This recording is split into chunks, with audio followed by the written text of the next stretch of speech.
Hello, everyone. Thank you so much for joining. We're going to get started very, very quickly.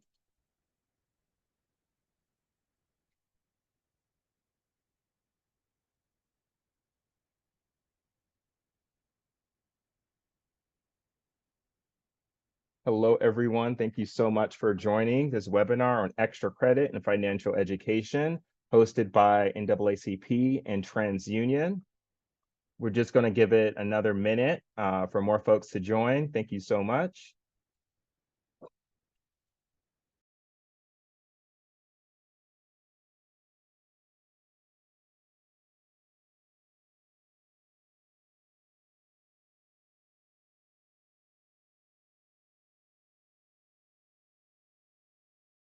All right. Thank you so much for joining, folks.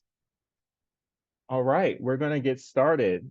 So once again, thank you for joining this webinar on financial literacy and credit. This is aimed to give college students, Black folks in an intersection of both identities, an idea about the biggest points that you need to know regarding credit and financial literacy. And we're just going to introduce our speakers we have today. So first we have our Inclusive Economy Program Director, Keisha Danarine. She's right here. Say hi, Keisha. And then we have Amari Fenoy, another person with NAACP that works with our Youth and College Department. Say hi, Amari. Hello, everyone. And then we have Aaliyah Dua, who is the CEO of Financial Revolution, an organization that is meant to teach young folks about financial literacy and credit. Hello, guys. And then we also have Tracy Anderson, who is with TransUnion. All right, so starting off the webinar, we actually are going to start with a conversation about the importance of credit, led by Keisha Danarine. And she will be facilitating a conversation with Amari and Aaliyah. Hello, everyone. My name is Keisha, as Lindsay mentioned. I am the Director of Opportunity, Race, and Justice for the NAACP under the strategy team here at our national office. And I'm really excited tonight to talk about credit because, as you all know, Black and Brown people are not afforded the luxuries of education in regards to financial inclusion and opportunity. And so this opportunity to talk about credit tonight is really important, especially around youth and college, because credit impacts the way that you look at your wealth, generational wealth, opportunity to purchase a home, and even student debt. And so today I have Aaliyah and Amari. Both are phenomenal experts in the financial space. And one is coming from a social media / kind of influencer perspective, and the other is coming from our youth and college team. And so I'm really curious to see how these two brilliant women are going to come to answer these questions. So the first questions I have teed up for Amari and Aaliyah is, what is the number one most common misconception that youth or youth in college have about credit? Hello, guys. Thank you for having me here on this webinar. I appreciate that. And to answer that question, I would say the most common misconception is credit is bad, or like credit is not good. And I never grew up hearing that per se, like in my household, but I heard other people say it, like, maybe aunts, uncles, or whatever. But as I began to get educated, I learned that credit isn't the problem, it's the person with the credit card. Right? So, credit doesn't do anything. Credit don't spend itself, right? It's you, the person that has the credit card, who chooses or decides to go and spend money that they think they have, but they really don't. So that's like one of the really, big things that I had is like just learning that, oh, credit is bad, stay away from credit. No, credit can be good if you use it the correct way. I know for me, it was checking your credit score. So I didn't know I know college students didn't know the difference between a hard inquiry and a soft inquiry. Understanding that you can check your own credit score and that won't count against you. It was a point to where I know for me in my collegiate experience, I didn't check my credit between college and about a year ago, just because I thought that it was a bad thing or you weren't supposed to check it. But overall, just kind of knowing the difference between a soft and a hard inquiry and understanding that you should regularly check your credit score. Especially in terms of like, time frames where now we're trying to buy homes or now even like student loans are coming about. It's time for you to make sure that you know what your credit score is and maintaining good credit. I think also you guys brought up a good point is this stigma. So Aaliyah, you're absolutely right. I have heard ongoing bad credit, bad credit, bad credit. If you check your score, it's bad credit. If you've got a below this, it's considered bad credit. And I think also there's that negative narrative in Black and brown communities that it's also targeted that the misconception is we all have bad credit. And so I want to give an example of what are some of the things that our youth and college folks can do to also understand the difference between good credit and bad credit. And just so you know, Aaliyah and Amari, I don't like the terminology bad credit. I think everyone has a journey. And I think everyone comes across that journey, and credit is a part of the journey, and it reflects medical bills. It reflects, rent, housing, all the things. So I'm going to stop talking now. I want to hear from our experts. What would you say about the good credit, bad credit conversation? I mean, I would say, I think like the number one thing I feel like we need to do in our community and just like anyone in general, when we hear anything we hear, take it with a grain of salt. Like, I think that's just really the number one thing, right? Until you can fact, prove, and check something, like take it with a grain of salt. Everything is half true or half false until you can back some type of data that can prove that, right? Because I feel like a lot of times people are talking based off of opinions when it comes to money versus facts, right? Because not everything works the same way that, is going to work for everyone. And when it comes to good credit and bad credit, I think that I look at it as this is something called good debt and bad debt, right? So good debt is when you go into debt. So you use your credit card to make more money. So common, easy example, I have my hoodie brand and my t-shirt brand. I sell merch. I use my business credit card to go and make these hoodies, right? And let's say I spend $200 making hoodies. Now I sell the hoodies. Now I made $500. Now I could take that $200, that $500, pay off the $200 and keep $300 to myself. I never had to touch my own money. That right there is good debt. I went into debt to make more money. Versus bad debt is when like maybe I have a Macy's credit card. Maybe I have a credit card with, Victoria's Secret or something like that. Now it's like I'm going shopping and putting myself into debt to buy things that are not making me more money. So that's the first difference there. And last thing I would say also too is understanding how credit works. You can have you can have what's considered a bad credit score just because you went and got a loan, right? And you had a really hard inquiry, and during that time, your credit is repairing, is building itself back up. But what's really important is your credit history, right? So really understanding like your credit history. So I'm pretty sure Ms. Tracy is going to talk about this, but like there's 5 C's of credit, right? That your credit is judged on. So understanding that, and also understanding, just overall, how is your credit history? If you're bad with your credit all the time, then your credit score and your credit history is going to be bad. But if let's say, you're good with your credit for the most part, but you just took out a heavy loan because you bought a house or you bought a car, of course your credit score isn't going to be all the way at an 850. You know what I'm saying? So, and there's all these different hacks to remove things and things. So yeah, but I'll let you go, Amari. I'm sorry. No, I was in agreement. Once you brought up credit history, I was like, okay, there we are. It's really about like, you have to think about what's associated to your credit. So I know when it comes to like car notes and apartments and those things, ensuring that you're paying those things on time. Like, of course, how you mentioned, there's between good credit and bad credit. If I am doing this, but I know for sure that I can pay this off, or I know that I can make the payments for my credit card, that is not a terrible thing. But if I'm going on shopping sprees, that is an issue. But ensuring that you're making smart investments with your credit cards are essential.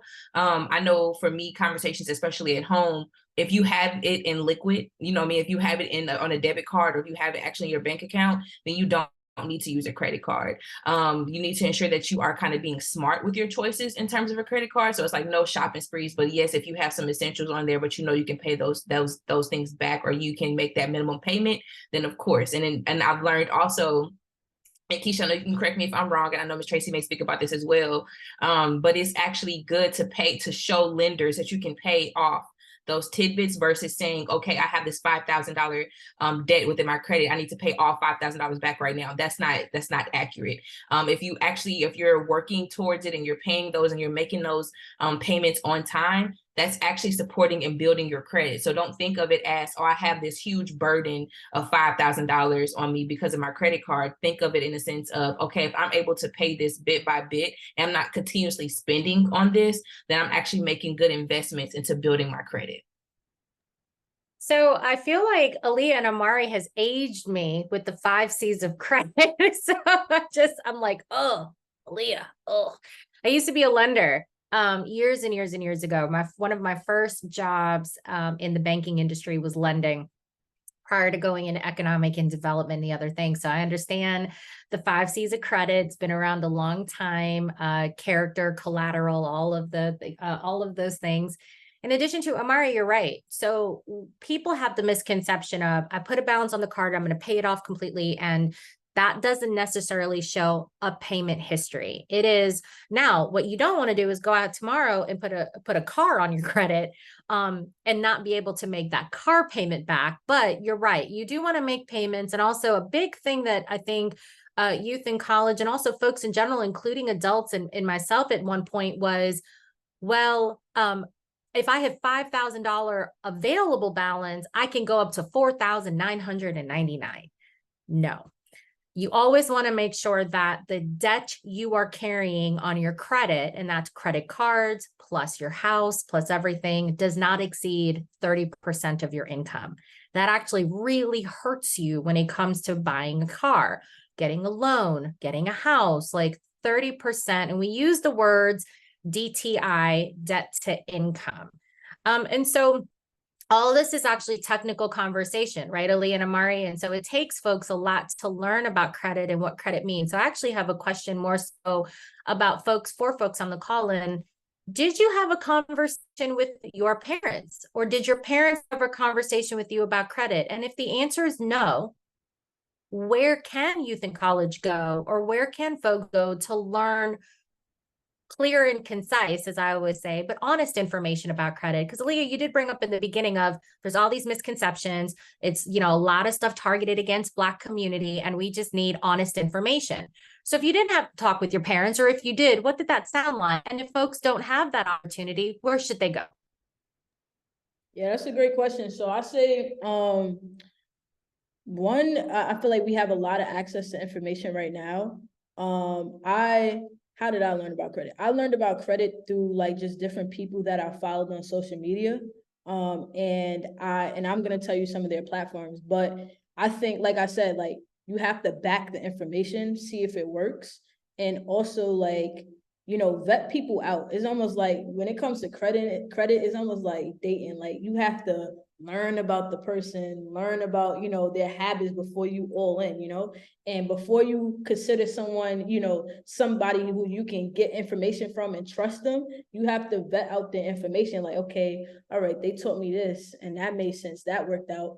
I did this, you know what I'm saying? Like, make sure what they're saying works and it makes sense and you can back it up through other information. Because one thing I learned, especially when it comes to finance, is just that when you hear something more than once or often, that most likely means that it's true, right? So like, if I ask all of you guys, what's 2 + 2, y'all all are going to say 4 because that's just what it is. You know what I'm saying? So I think like just making sure that, you're hearing similar information from similar people and that it makes sense. And some of the platforms where I learned about credit, you guys can follow it. I'm gonna put it in the I don't think I'll put it in the chat, but him 500 is on social media. It's just him 500.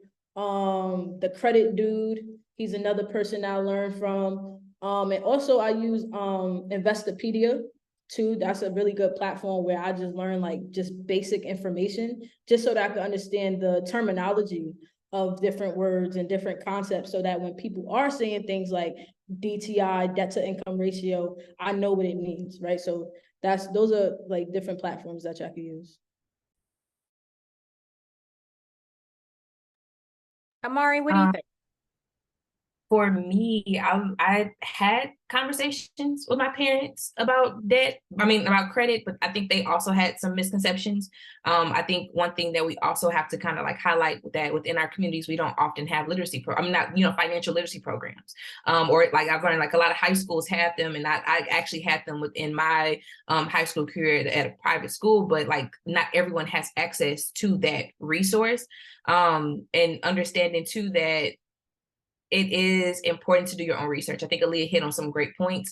If it's not a company that's associated to understanding credit, like if it's not Experian, if it's not TransUnion, I take it with a grain of salt. I need to make sure that there is some backing behind what the conversation is.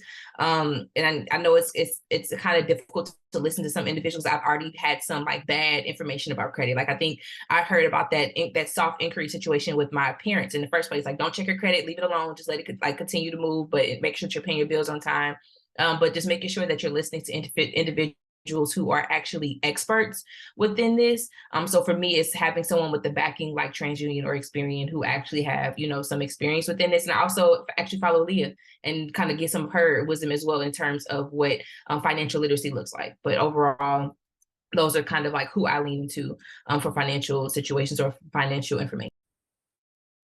So the other thing I want to bring up, and I would not be the right type of moderator if I did not ask this question to Amari. And then Ali, of course, I'd love to hear your thoughts. But Amari, student debt.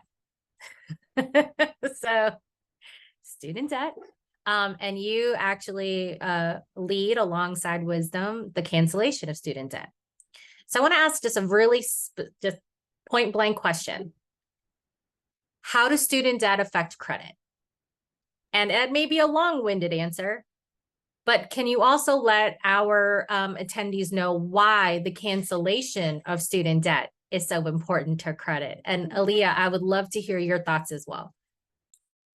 So before I started the campaign, I had no idea what defaulting was. So actually learning about what defaulting is and how it can significantly basically like tank your credit score significantly, but also looking at it when it looks at demographics of individuals who look like us, who are Black and brown, looking at the data, 50% of us are going to default on our loans, do a student debt loan. So just overall, there's a huge issue with in terms of our credit scores lowering, our access to capital lowering overall, and that's a huge issue, a significant issue, because from my understanding, that can actually be a detriment to you for at least 6 years, which is not something that anyone needs that further burden on them. But overall, when it comes to the connection between student debt and cancellation of student debt, our goal is to cancel student debt because of that very issue. We have several situations where I was actually reading through stories yesterday where someone who actually went to Spelman like myself, she went in 1993. It's now 2023, and she borrowed $20,000 then. She was not able to pay it back as a single mother, and now she's up to $120,000. That's interest that has basically accumulated over these years because her inability to pay off $20,000 because she lives in California, which is extremely expensive. She's a single parent of 3 children. Overall, just the financial aspect of it, she's not able to pay that money back. And the crazy thing is there are millions of stories that are similar to that. That's not just one narrative. There's actually a huge reflection of that. So overall, our goal is to cancel student debt to relieve that burden, because it's more than just seeing $170,000 of student debt. It's also thinking about the long-lasting barriers that are kind of built against individuals, especially that look like us, that limit their access to capital. We keep talking about homeownership when it comes to canceling student debt. We keep talking about access to capital, but those things are actually impacted if we don't pay those loans back. And I know payment starts October 1st. I know interest is crazy.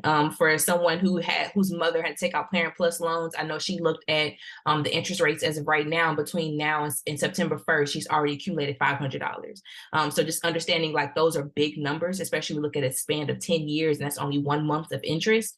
It's extremely it's upsetting, but it's also understanding that we need to cancel student debt because overall, predatory loans have really burdened individuals who look like us. Yeah, that you hit it on the nail. Like you hit it on the nail. And I guess to speak from personal experience, I feel like a lot of times we never understand how important something is until we go through it ourselves.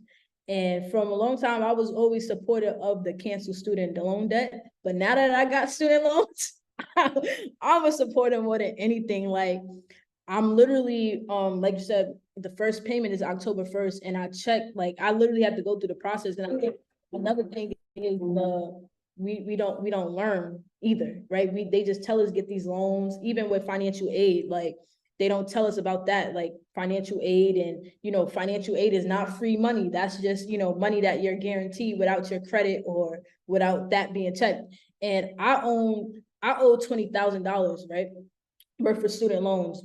And the amount of interest that I received already, and I just graduated in May, the amount of interest I just received already, I can literally understand how that woman is in $100K worth of debt. You know what I'm saying? Because it's not that you can't pay off the 20,000, it's the fact that on top of the 20,000, there's money being compounded and interest being compounded on top of that.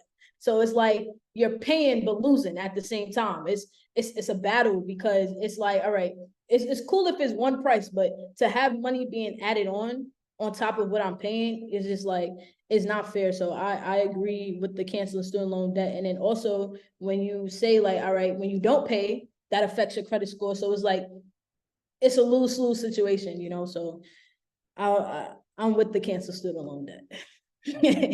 More of the story. Yeah, Amari, we're all with the cancellation of student loan debt. So I will say probably, after doing research, the number one issue to first-time homebuyers of why people, specifically Black and Brown people, cannot obtain a home as a first-time homebuyer is student debt.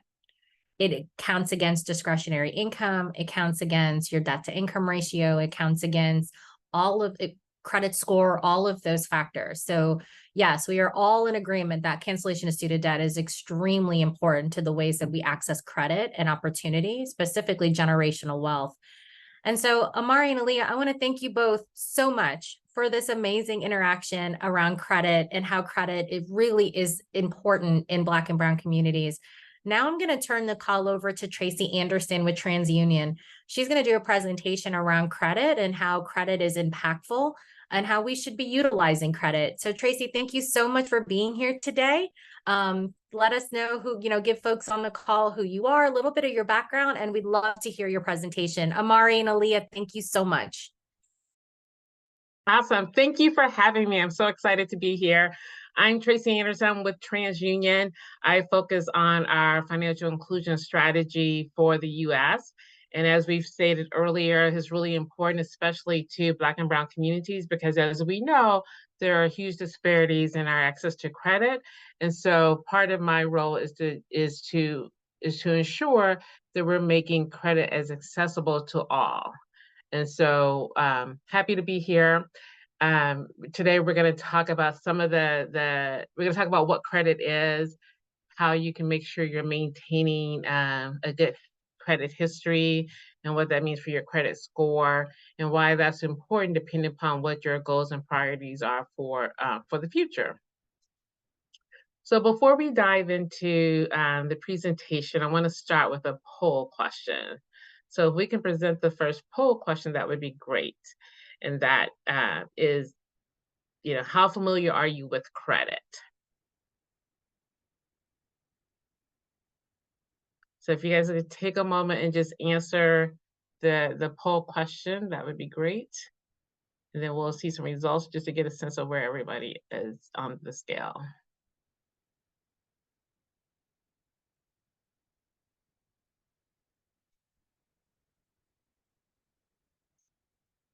And then for our moderator, you let me know, just share the results so we can talk about that a little bit once everyone has answered.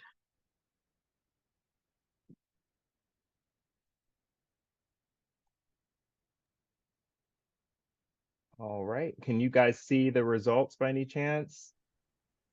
No? I So, cannot. so the most popular answer is I have at least one credit account, such as a credit card, and that's with 73%. Awesome. Okay. And I'm not sure, are you guys seeing the full screen or are you seeing partial screen?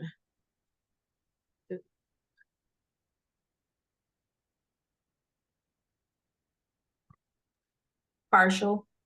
Okay. Okay, let me re-share the screen really quick. Sorry Sure. about that, everyone. No worries. I'll still start talking, but yeah, if you can flip the screen, if you're able to, that would be great. And so it's good that there is some familiarity with credit, because I think that helps make this conversation really real for everyone on the call this evening. Because when we think about credit, and I think Keisha, as someone said earlier, it truly is a journey. And in the beginning of that journey, you're oftentimes in a place where you're really just trying to establish. You're just trying to establish credit, the stability of credit, What is going building a on? score. That score is what will help. Excuse me. That history that you want to establish is kind of the beginning of your journey. So if most of you have maybe one credit card or two, that's the beginning of your credit history. And then when you sustain, and that's where you are in a position where you have, a decent variety of credit, which is really helpful to your score. And that's where, you're using score in a healthy using credit in a healthy manner to really manage, unforeseen expenses, or to, as someone spoke earlier, maybe there's an opportunity, a business event, venture you want to get into. And so that may be a healthy way to use credit to make money, or to buy your first house or your first car. But again, those things are on that journey from going from being stable to sustain your credit, and then also where you're prospering, and that's when you are, making becoming a homeowner and potentially investment properties. So again, just remember the critical part here is that credit and your credit history is a journey, and at no point should you feel like there's one, you know, your score is either good or bad. And that's a reflection of who you are as a person. It's really about the journey that you're on, and the decisions that you make, and how you can make sure that you're in the best place when you're on this continuum, because it will ebb and flow. And sometimes you may be super stable, and you're not necessarily on this journey to buy a home in the next couple of years, but you want to make sure that you're always prepared, so that when you do, when your life does change and you do want to make a significant purchase or investment, you have the credit backing to do so. So let's go to the next slide. And on the next slide, we talk a little bit about why does credit matter? And one we've talked about quite a bit is around the opportunity to borrow money, and is really helpful when you're strategic about how you borrow money. If you're borrowing money because you truly can't afford something, therefore you don't have the ability to pay it back, that's a challenge, right? That's not going to set you up with a good credit history, because you really want to. Credit is about taking out a loan. It's a form of a loan. You're creating a debt. You're going to owe somebody money, but then as long as you have that ability to pay that money back, that is how credit is evaluated, your ability and your behavior and your practice of paying it back. And if you have a strong credit history, then you will be able to borrow money at a more affordable interest rate. And that's where you're using money effectively. If you can borrow money and pay the minimal amount of interest on it, then that's working in your favor. But if you have a poor credit history, meaning that you haven't consistently demonstrated ability to pay your debt obligations in full on time, then that's where your credit history may result in you having to pay a bit more for your interest rate. And that's, again, how much you pay for credit is in the form of an interest rate. I think most of you, because quite a few of you have credit cards, but let me take this down, to the next level. If you borrow money, how the banks and the, various, or institutions, be it a credit union, a traditional financial institution such as a bank, or, even some of the fintechs out there, how much additional money over, let's say, $100, whatever the interest they charge you, so that percentage interest that is in that contract is how much money that they're going to charge you on top of what you borrow to pay back. And it's really important that we make sure that we understand what that interest is and that we shop around to get the best interest rate. And so when you think about shopping around, you're really informing yourself to understand what is the best credit score, what is the best interest rate that I can get based on my credit history. And we talked about a few habits around building a good credit history so that you can have the most choices for who to borrow money from and at the best rates. But let's really talk about what goes into your credit history. We've talked about good credit history, but let's talk about what goes into your credit history. So thank you. Next slide. So essentially, your credit report is a function of anyone you have credit with, reporting your behavior, your payments, your balances to TransUnion or the other two major bureaus. And they typically report to all three bureaus. And so if you have, many of you talked about having a credit card. So your payment pattern, your payment behavior is shared with TransUnion, because we are the collector of that information, and we help build that history so that if others who want to lend money to you, or other times you apply for credit, that lender can make a credit decision based on your past behavior. I think about it this way. If you lived on let's say you live on a neighborhood block and everyone knows each other, and I go to borrow money from Keisha, and Keisha's like, Tracy, have you paid back, did you pay back Amari when you borrowed money from her last week?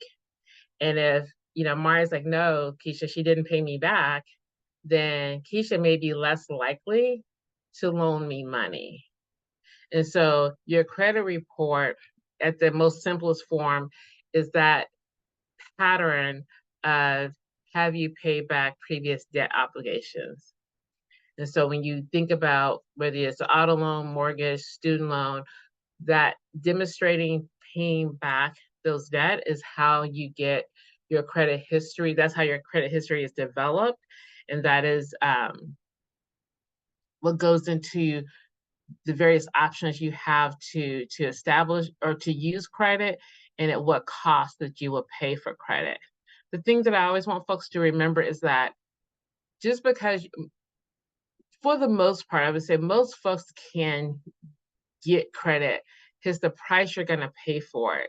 So there's lots of different, what I consider, less than equitable lenders out there, that they may extend credit to you, but they're going to charge you an extremely high rate. And that's what we want to afford, because our community can't afford to be overcharged for the use of credit.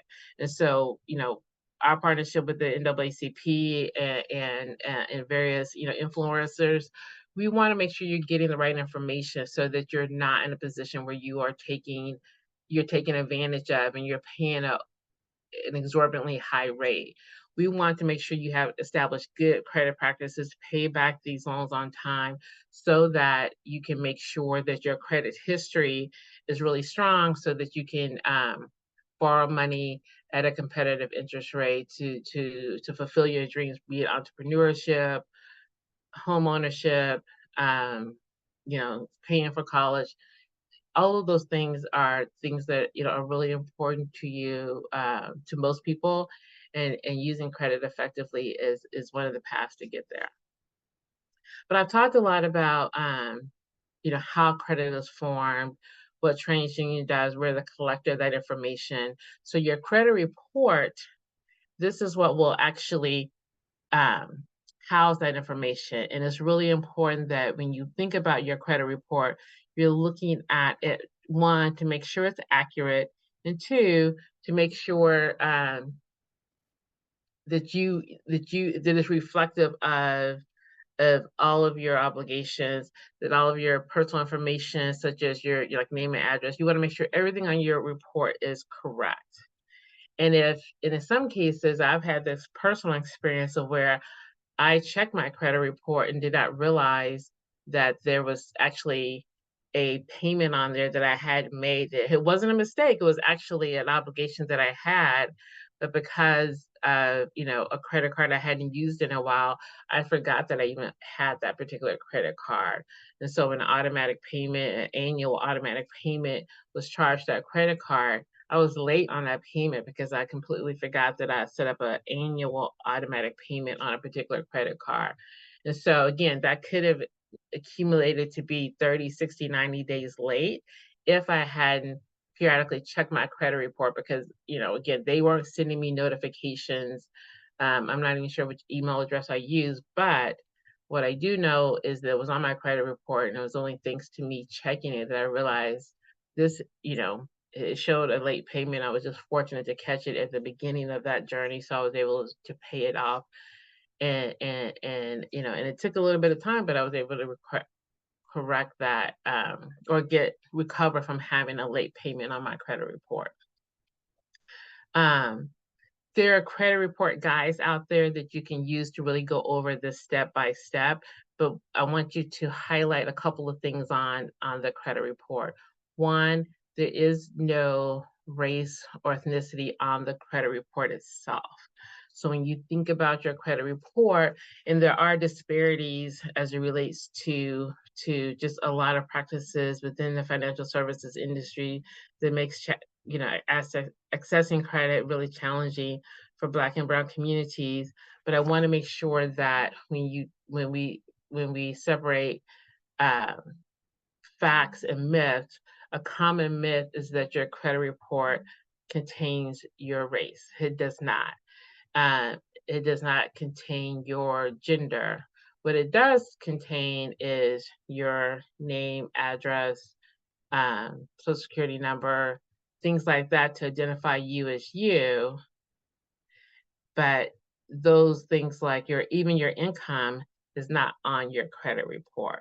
So I want to make sure that folks understand that those are that's the type of information that will identify you for you.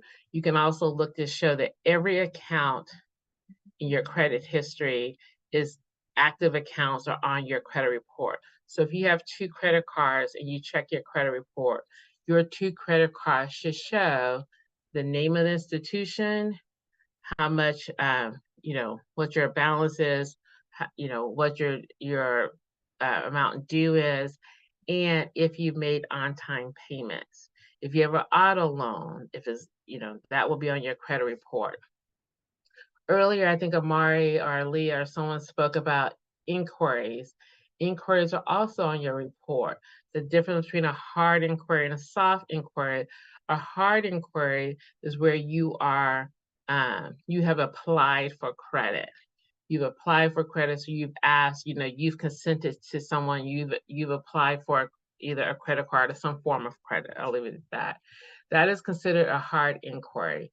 And that, if you are consistently, applying for credit, could signal to a lender that this person is in a desperate need for credit because they keep applying for credit. So that does have an impact on your credit history and your credit score. And we'll get to scores in a minute. But checking your credit, someone said earlier at the top of the call, is not, you checking your own credit is fine, and that does not result in a hard inquiry because you're not applying for credit. You're just checking your own credit score, your own credit report to look at, make sure all of your trades are there, that they're reflected on time. That is not something that is going to be a negative impact on your history. And then the last thing, I just want to make sure that even if you're just turning 18, because technically you have to be 18 to enter into, you know, a credit agreement, I think it's important for you to check your credit report, even if you don't have a credit card, because in some cases, and again, this is not ideal, but some cases, there's been young adults where credit has been taken out in their name unbeknown to them. And so I think it's really important that you check your credit report, and we'll get to that in just a little bit later as to why you should check your credit report frequently and make sure it's error-free. And if you don't have credit, still check your credit report to make sure credit is not opened in your name. I think that's it for credit. Let's go to the next page. Let's go back one. So actually, let's stay here on, let's go back to slide 5 for just a second, and then put up our next poll question. So the next poll question is around, why should you check your credit?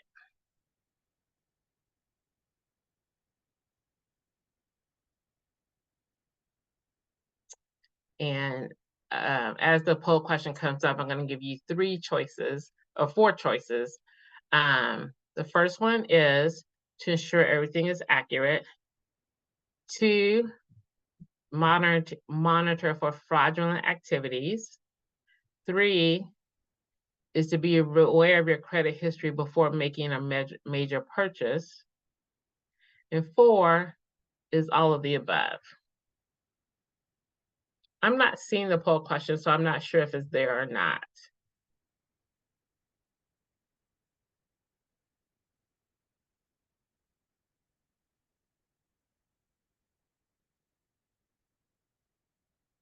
Well, I can tell you the answer is up there. It goes. Okay. So let's take a quick minute to answer. I just read through what the actual poll question is, but let's go ahead and take a minute to answer that poll. And again, you know, we just want to make sure that the information is sinking in. So, you know, we talked about what's in your credit history or on your credit report. So knowing what's there, what makes sense? Are you checking for accuracy, fraudulent activity, or just, you know, refreshing your memory of your credit before you make a major purchase?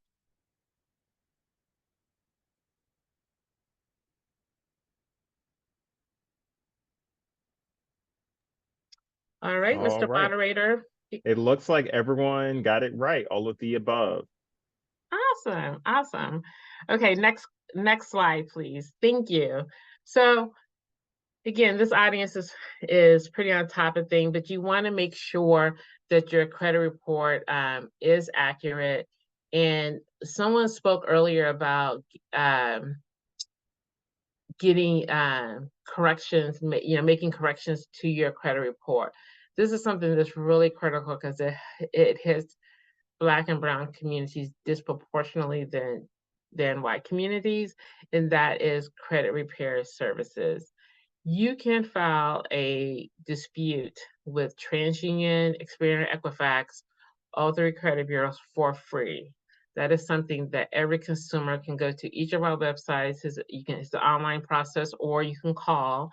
You can also write a letter, but I don't know how many people are doing physical letters anymore. But you can dispute, if you see an error on your credit report, you can dispute it and get it corrected for free. You will have folks out there that will tell you, pay me and I can get the legitimate bad stuff off of your credit report. And I'm just here to tell you that those services are not legit. And I can tell you, if someone, says, well, no, it worked for me. And again, there's 2 different things. If there's an error on your report, you want to correct it, and you can do that for free directly with the bureaus. If you have some late payments that are actually yours, there may be a credit repair agency that say they can get those removed for you. But what tends to happen in that process is they will remove them. We will remove them while there's an investigation going on. So they may be removed briefly, for a short period of time, but then it's remedial. But once the investigation shows that the late payments were accurate, then they're going to go back on your credit report. And when your credit report is on hold, or those, items in dispute are being reviewed, that's not a permanent removal of those marks. So you're paying someone, and once you've paid them, and those late payments are returned to your credit report, or the hold is removed, then you're still back to the same position you were prior to paying someone. So I just wanted to highlight that because that's really important. And I don't want folks paying for something that you can do for free. It usually takes about 30 days. So I want to make sure that everyone understand that it's typically not an overnight thing. So that's why checking your credit on a monthly basis is to me a good practice, just to make sure, so that if there is something wrong, you don't want to be at a car dealership or or paying for starting you may be a little bit young to get your first house, but again, you want to make sure that when you're ready to use credit, you're not delayed because you have to go address some inaccuracy. You want to make sure you're keeping track of that. The best place to go, and again, this will be on my last slide, but remember, annualcreditreport.com is where you go to get your free credit report. And it's not just TransUnion, you can get Experian and Equifax as well. So all three credit reports give you access to your credit report. You can get it up to weekly. I tend to check it monthly, and I tend to kind of rotate between the three bureaus because, again, each bureau likely has your credit profile. Most lenders report your credit history to all three bureaus, so it's important that you continue to check all three. And again, if there's something there that is inaccurate, most of the times you can either start with the bureau or you can start with the actual lender, whoever you extended, whoever took the credit out for you. The next slide is your credit score. So we talk about what is credit and credit history. Your credit history is a credit score, and that score can be, as high as, 850 if it's perfect, or as low as 300. And someone said earlier, credit is something that, and a credit score evolves. Don't take your credit score to be an evaluation of you. This is definitely something that you can correct. So let's make sure that you don't take this too personal, but know that this credit score is a reflection of you paying back, a reflection of how well you've managed your credit history and paying back a credit score. So I am going to move forward because I know we're running short on time. But again, there's more information on the TransUnion website, but just the critical thing here is just to understand a credit is a reflection of your history of paying back debt obligations. It is not about who you are as a person. And when you keep paying your debts on time, keep your utilization under 30%, make sure that you have a variety of credit, and that you build your credit history over time. Those are all important things to do. So even if you want to stop using a credit card, I think Amari said it earlier, don't close that credit card. Keep the credit card open. Use it occasionally. Keep your balance less than 30% of your limit so that you can continue to build good credit. Let's go to the next slide where we talk a little bit about building credit, and that is a couple different ways. And so that is, if you're thinking about, credit cards, one of the ways to do that is the authorized user. That's something that, if you have a family member, typically a family member, someone who has great credit and is willing to give you an authorized user on their credit card, you have to be responsible, but that's a way to help build your credit. Rent payments, that's another way to get great credit. If you are new to credit and you start showing your rent payments on your credit report, that is a way to build great credit in the beginning of your journey. How do you do that? You check with your landlord, because most credit companies, many platforms will help to put your credit payment on your credit report. So make sure that when you're looking for an apartment that you're looking at who is which landlords are reporting rent to the bureaus, because that's something that's really important. You want to make sure that you're getting credit for those on-time payments. And then some banks offer like credit builder loans, and those are small short-term loans that are designed to help you build credit. And so again, those are just 3 examples of how you can start building credit early in your journey. I think let's see here. Let's go to the next question, or the next slide, excuse me. How do you make sure that you maintain good habits and a healthy credit history? One, and the most important one, is creating a budget. Make sure that you are not living beyond your means. Someone said earlier about getting free, thinking that buying something on credit is free money or free. That is a debt obligation. Anytime you buy something on a credit card is something that you're going to have to pay back.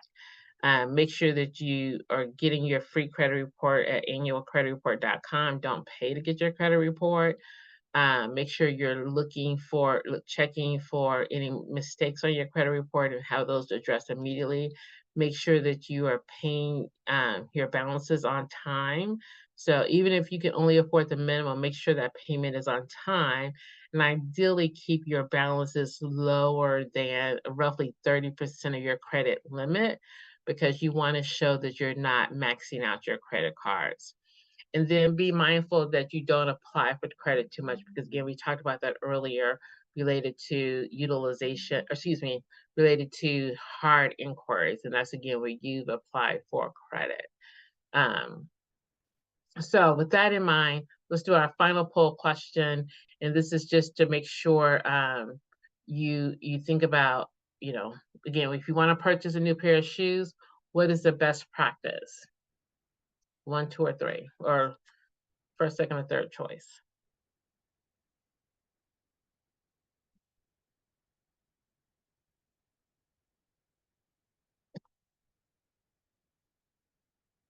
And moderator, you can let us know when folks have answered. Yeah, so it looks like everyone got it correct. So you guys are all financial experts. We love it.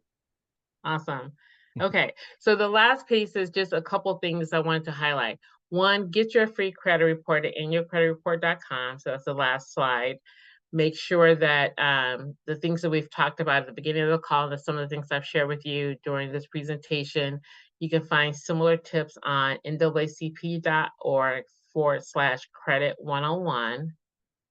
And then also you can come to the TransUnion website, how to read your credit report. And that'll give you a detailed guide to go over each section of the credit report so that you understand and you can make sure that you're owning your financial future by having really great credit.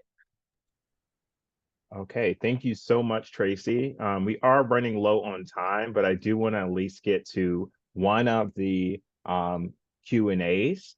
So we have a question from Tamika. When and how can I check my credit report when I am 14 years old? Is my credit file open already when I'm born?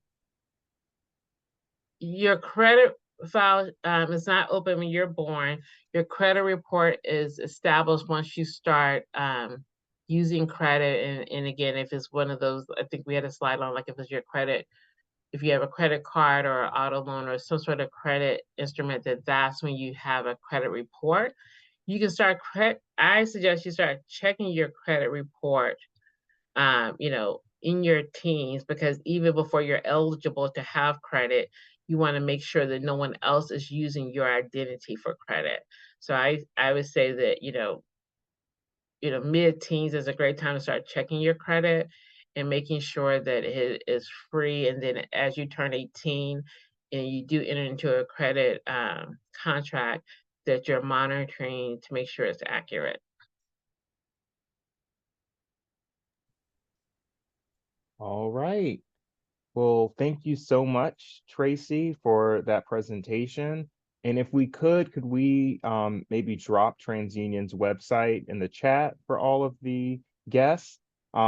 Just another housekeeping item and reminder, I will circulate the recording of this webinar to everyone that's RSVP'd. So if that's something that you want to share with your networks, you will have the ability to do so. I'm going to turn it over to Keisha. So I want to thank Amari, Aaliyah, and Tracy for joining us today on this wonderful credit counseling call. Credit is important, and we need to also change the narrative about what good credit looks like in Black community and what bad credit looks like in Black community. We all have the ability to be empowered by our credit and have the ability to also use credit to obtain this generational wealth and also bridge racial wealth divide. And so we're really excited today to start off this conversation. Starting it means you have to finish it. So as Tracy mentioned, check your credit. Look at the TransUnion microsite at the NAACP website. And in addition to that, if you don't know the answer to credit, Amari said it, find the best ways to get that answer and find it from an organization that's going to back diversity, which is really important. So I want to thank everyone for being here today. Thank you so much to our attendees for joining. Lindsay will send out the information, and we look forward to our next call with credit, which will be around November, around credit at Christmas time. Is it a good thing? Is it a bad thing? So look for more details of that to come. Thanks, everyone. Thanks. Thank you so much.